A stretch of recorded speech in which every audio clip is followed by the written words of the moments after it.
Bismillahirrahmanirrahim. Assalamu alaikum, dear friends. This is chapter number 6, cleavage from developmental biology for BS zoology and MSc zoology student. Dear students and friends, यहाँ पर cleavage एक total process जो होता है उसके बारे में डिस्कस करना है। यानी कि फॉर एग्जांपल देखें, अगर हम माइटोसिस की बात करते हैं या फिर क्लीवेज की बात करते हैं तो दोनों में बेसिक डिफरेंस पहले आपको बताएंगे, ठीक है। उसके बाद हम बात करेंगे कि जो क्लीवेज है वो ज़रूरी क्यों होती है, इतनी ज़्यादा इंपॉर्टेंट किस लिए है। ख़ास तौर पर अगर हम जाइगोट के बाद की बात करते हैं तो वहाँ पर जो क्लीवेज है वो बहुत ज़्यादा ज़रूरी है। यानी कि डेवलपमेंट आप बात करो ना, डेवलपमेंट ऑफ किसी भी ऑर्गेनिज्म की डेवलपमेंट के बारे में बात करें तो जो क्लीवेज है वो हमेशा वहाँ पे आती है, इंक्लूड की जाती है। क्यों? ओके उसके बाद हम बात करेंगे मैकेनिज्म ऑफ क्लीवेज के बारे में, और मैकेनिज्म में हम बेटा यहाँ पर बात करेंगे कुछ प्रोटीन्स के बारे में, जैसा कि आपने पढ़ रखा है ऑलरेडी एमपीएफ के बारे में, माइटोसिस प्रमोटिंग फैक्टर के बारे में, साइक्लिन बी के बारे में, साइक्लिन डिपेंडेंट काइनेस के बारे में पढ़ेंगे। उसके बाद साइटोस्केलेटल के बारे में बताएंगे, ठीक है। ये सारी जो चीज़ें होंगी ये आपको बताएंगे यहाँ पर इस क्लीवेज वाले चैप्टर के अंदर। उसके बाद हम मेन यहाँ पे जो चीज़ है ना समझने वाली, जो कि पीपीएससी के अंदर भी कई बार मैंने ऑप्शंस ऑब्जर्व किए हैं, वहाँ पर पूछ लिए जाते हैं, that is the pattern of the embryonic cleavage. वो पैटर्न आपको आना चाहिए। रेडियल जो क्लीवेज है, स्पाइरल जो होती है, बायलेटरल जो है, रोटेशनल है। और यहाँ पर सबसे मोस्ट इंपॉर्टेंट और बोल्ड एमसीक्यूज इस चैप्टर में से वो ये होता है कि क्लीवेज का कौन सा ऐसा पैटर्न होता है जो सबसे ज़्यादा स्लो रहता है, ठीक है। तो वो हम बात यहाँ पे करेंगे। उसके बाद डिस्क्वाइडल क्लीवेज, जो कि ऑलरेडी आप लोग पढ़ चुके हैं, एफएससी के अंदर भी आपने पढ़ रखा है, ठीक है। थोड़ा बहुत अगर आपको याद होगा तो वहाँ पर भी आपने पढ़ा था, डेवलपमेंट ऑफ चिक के अंदर डिस्क्वाइडल क्लीवेज होती है। तो ये सारी चीज़ें ना आपस में इंटरकनेक्टेड है। यानी कि कुछ चीज़ें होंगी जो पुरानी हैं लेकिन मोस्टली चीज़ें कौन सी होंगी, नई वाली होंगी। चलिए स्टार्ट करते हैं। देखें, अगर क्लीवेज की बात करते हैं ना तो क्लीवेज के कॉन्सेप्ट में एक चीज़ याद रखें कि बेटा ये मियोसिस डिवीजन नहीं है, ये माइटोटिक डिवीजन ही होती है, ठीक है। और ये स्पेशली तौर पर आपने कहना है कि ये एक ऐसी माइटोटिक डिवीजन होगी जिसमें जो एग का साइटोप्लाज्म होता है ना वो छोटे छोटे हिस्सों में डिवाइड हो जाता है। दोबारा से मैं रिपीट कर रहा हूँ, क्लीवेज क्या होती है। देखिए, क्लीवेज जो है एक ऐसा जाइगोट जिसमें यॉक मौजूद है, यानी कि जिसमें खुराक प्रोवाइड करने के लिए यॉक मौजूद है, या फिर एक ऐसा सेल आप ले लें, या एक ऐसा आपके पास फर्टिलाइज्ड एग है जिसके अंदर यॉक नहीं है। तो याद रखना उसके अंदर भी क्लीवेज का पैटर्न मौजूद होगा, लेकिन दोनों में थोड़ा सा फ़र्क हो सकता है। फ़र्क ये होगा कि जिसके अंदर भाई यॉक है, यानी कि जिसके अंदर खुराक मौजूद होगी और न्यूक्लियस जो है वो उस यॉक के अंदर मौजूद है, वहाँ पर जो क्लीवेजेस होंगी वहाँ पर क्लीवेज ये होगी कि पहले कैरियोकाइनेसिस होती रहेगी। देखिए, क्लीवेज हम कहेंगे कि ये एक माइटोटिक डिवीजन की एक रैपिड सीरीज है, सही है। तो अगर हम माइटोटिक डिवीजन की बात करते हैं तो माइटोटिक डिवीजन में हम दो चीज़ें इंक्लूड करते हैं, एक तो कैरियोकाइनेसिस और दूसरी साइटोकाइनेसिस। इस बात में तो कोई शक नहीं है, right.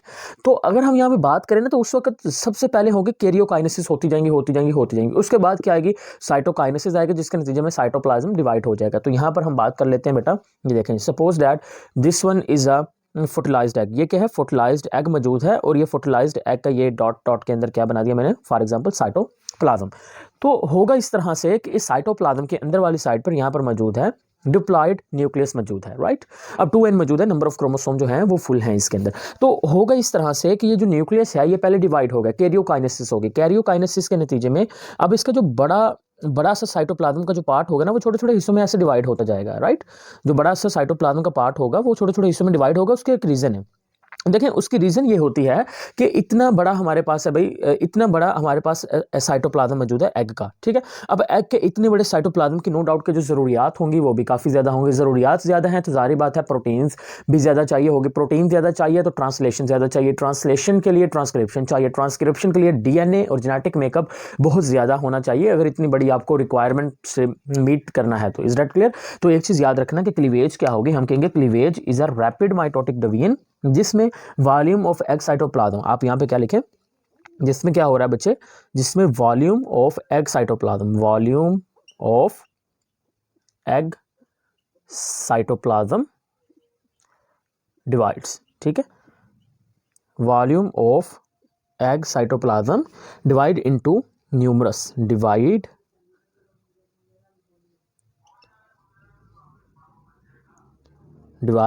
Into numerous, divide into numerous smaller nucleated cells, clear हो गया पॉइंट। तो हम उसको क्या नाम देंगे, क्लीवेज। अब क्लीवेज की बात करते हैं भी, ये ज़रूरी क्यों होती है। देखें इसकी दो रीजंस हैं। पहली जो रीज़न होती है वो हम अगर बात करें यहाँ पर, तो आपने कहना है कि लार्ज नंबर ऑफ सेल्स के बारे में। पहली बात कि अगर हमें बहुत ज़्यादा तादाद में सेल्स चाहिए और बहुत जल्दी चाहिए, तो उसके लिए क्लीवेज ही होगी, क्लीवेज ही उसका सोल्यूशन है और कोई सोल्यूशन नहीं है। तो मैं पहला लिख देता हूँ कि इसकी प्रॉब्लम क्या होती है, हमें क्यों चाहिए। तो मैं यहाँ पे लिखूंगा लार्ज नंबर ऑफ सेल्स, हमें सेल्स बहुत ज़्यादा नंबर में चाहिए होंगे। ओके देखें, अगर हम बात करते हैं ना एक नॉर्मल सेल के बारे में, तो आप जानते हैं कि एक नॉर्मल जो सेल होता है वो माइटोसिस के ज़रिए से डिवाइड होता है। और अगर हम एक कैंसर सेल की बात कर लेते हैं, तो कैंसर सेल जो होता है वो नॉर्मल सेल की निस्बत ज़्यादा तेज़ी से डिवाइड होता है, राइट।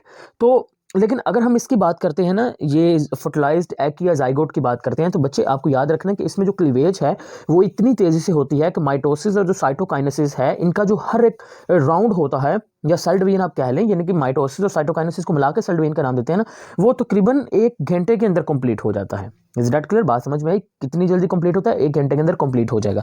यानी कि अगर आप इसकी जो डिवीजन या रेट है उसको कैंसर सेल से कर लें, उसके साथ कंपेयर कर लें, तो आप नो डाउट जो कैंसर सेल है वो भी कम स्पीड से डिवाइड होगा, लेकिन ये वाले जो सेल्स होंगे ये कैंसर सेल से भी ज़्यादा स्पीड से डिवाइड होंगे। और एक डियर फ्रेंड्स एग्जांपल्स के मुताबिक, जैसा कि आप याद रख लें कि एक एग्जांपल के मुताबिक अगर हम फ्रॉग के एग की बात करते हैं, किसकी बात करें, अगर हम फ्रॉग के एग की बात करें, तो वो तकरीबन फ्रॉग का जो एग है ना, वो 43 घंटे के अंदर कुछ ऐसा कर देता है जो कि किसी के ख्वाबो ख्याल में भी नहीं होता।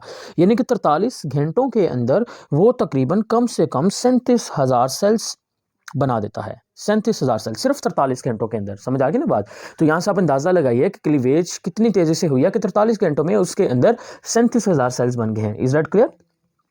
तो आप एक और चीज़ याद रखना कि अगर हम माइटोसिस की बात करते हैं ना ड्रोसोफिला के अंदर, यानी कि एक माइटोसिस इन क्लीवेज, क्लीवेज के अंदर जो माइटोसिस हो रही है, यानी कि असल में क्लीवेज ही माइटोसिस होती है। लेकिन एक चीज़ याद रखना कि क्लीवेज में हमने न्यूक्लियस की बात नहीं की, हमने साइटोप्लाज्म की बात किया, राइट। और जो साइटोप्लाज्म की डिवीजन होती है उसको साइटोकाइनेसिस का नाम देते हैं। और साइटोकाइनेसिस जो होती है वो आपके पास कैरियोकाइनेसिस के बाद में आती है।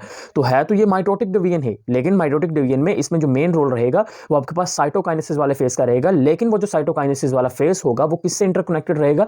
वो कनेक्टेड रहेगा कैरियोकाइनेसिस वाले फेस से। Is that clear? क्योंकि बहुत सारी प्रोटीन्स और बहुत सारे प्रमोटिंग फैक्टर्स होंगे जो कि एक को कंट्रोल करेंगे, उसके बाद ही वो दूसरे को स्टार्ट करेंगे। Is that clear? तो इस तरह से ये चीजें आपस में लिंक्ड होंगी।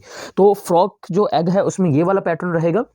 और अगर हम ड्रोसोफिला की बात करते हैं, फर्टिलाइज्ड एग के बारे में, या ड्रोसोफिला के अगर हम बच्चे एम्ब्रियो की बात करें, तो जो ड्रोसोफिला का एम्ब्रियो होता है उसमें आप अंदाज़ा लगाइए कि तकरीबन हमारे पास हर 10 सेकंड में, ठीक है, हर 10 सेकंड नहीं 10 मिनट के अंदर, या फिर आप ये कह लें कि वहाँ पर इतनी स्पीड से हो रही है कि भाई 12 आवर्स के अंदर, कितने, 12 आवर्स के अंदर तकरीबन 50,000 जो सेल्स होते हैं वो फॉर्म हो जाते हैं। तो ये जो इतना इंक्रीज इन नंबर है डेवलपमेंट के लिए, ये बहुत ज़्यादा ज़रूरी होता है। और ये तभी पॉसिबल होगा जब हमारे पास क्या होगी, क्लीवेज पैटर्न होगा। क्योंकि अगर तो क्लीवेज नहीं होगी, नॉर्मली तौर पर माइटोसिस हो रही है, ये है माइटोसिस है, लेकिन ये माइटोसिस की रैपिड जो फेस होगा ना, माइटोसिस जब तेज़ी से डिवाइड होगा तो हम उसको क्या नाम दे देंगे, उसको फिर क्लीवेज का नाम देंगे। Is that clear? Hope so आपको क्लीवेज का मतलब समझ आ चुका होगा अब तक।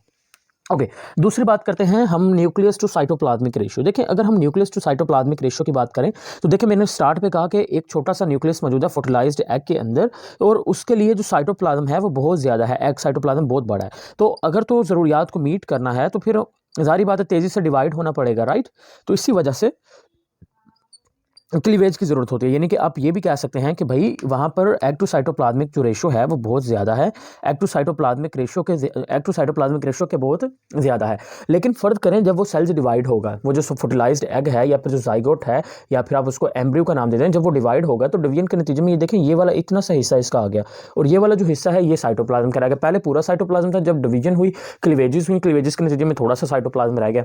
तो इज दैट क्लियर? तो हम कहेंगे कि जैसे जैसे डिवीजन्स होती जाएंगी, डिवीजन्स के होने की वजह से ये क्या हो जाएगा, हमारे पास न्यूक्लियर टू साइटोप्लाज्मिक जो रेशो होगी वो क्या हो जाएगी, डिक्रीज हो जाएगी। Is that clear? तो हम कहेंगे nucleus to cytoplasmic ratio decreases with the cleavages. जैसे ही साइटोप्लाज्मिक रेशो जो है वो डिक्रीज होगी, साइटोप्लाज्मिक रेशो के डिक्रीज होने की वजह से यहाँ पर जो जीन्स होंगे ना, यानी कि जो न्यूक्लियस के अंदर जीन्स मौजूद होंगे, वो जीन्स क्या हो जाएंगे, एक्टिवेट हो जाएंगे।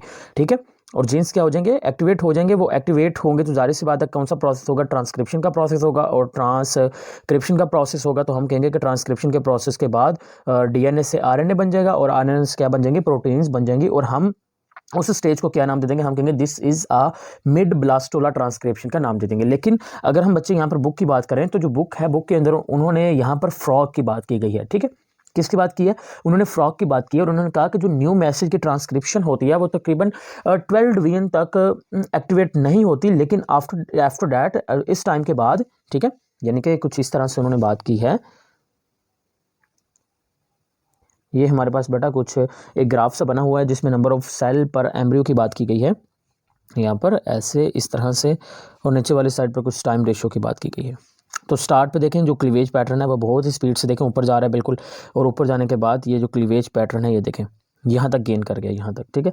अब ये जो पॉइंट ऑफ गेन है जहाँ पर उनकी जो डिवीजन्स हैं वो कंप्लीट हो चुकी हैं, यानी कि वो टाइम जब आपके पास जो डिवीजन है तकरीबन कम से कम जो 12 डिवीजन है वो कंप्लीट हो गई हैं, उनके कंप्लीट होने के बाद जो क्लीवेज होगी वो डिक्रीज हो जाएगी, ठीक है। जब क्लीवेज डिक्रीज होगी तो जो ब्लास्टोमर्स बन चुके हैं इसके अंदर, वो ब्लास्टोमर्स जो होंगे वो मोटाइल हो जाएंगे। जब ब्लास्टोमर्स मोटाइल हो जाएंगे तो जो न्यूक्लियर जीन्स होंगे हमारे पास, क्या चीज़, जो न्यूक्लियर जीन्स होंगे वो ट्रांसक्रिप्शन के प्रोसेस को स्टार्ट कर देंगे। जब वो ट्रांसक्रिप्शन के प्रोसेस को स्टार्ट कर देंगे, हम उसको क्या नाम देंगे, हम कहेंगे this one is a mid blastula, mid blastula transcription का नाम दे देंगे, मिड ब्लास्टोला ट्रांसक्रिप्शन का नाम दे देंगे। तो ये चीज़ें आपने याद रखनी है। इस इंट्रोडक्शन में सिर्फ इतना ही, क्लीवेज क्या है, माइटोसिस से डिफरेंट कैसे है और उसकी ज़रूरत क्यों होती है, और मिड ब्लास्टोला ट्रांसक्रिप्शन क्या होती है। इंशाल्लाह जो नेक्स्ट लेक्चर होगा उसमें हम मैकेनिज्म ऑफ क्लीवेज को इन डिटेल पढ़ेंगे।